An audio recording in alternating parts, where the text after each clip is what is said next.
وقالت اليهود والنصارى نحن أبناء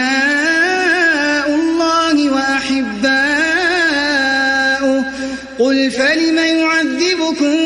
بذنوبكم بل أنتم بشر ممن خلق يغفر لمن يشاء ويعذب من يشاء ولله ملك السماوات والأرض وما بينهما وإليه المصير. يا أهل الكتاب قد جاءكم رسولنا يبين لكم على فترة من الرسل أن تقولوا ما جاءنا من بشير ولا نذير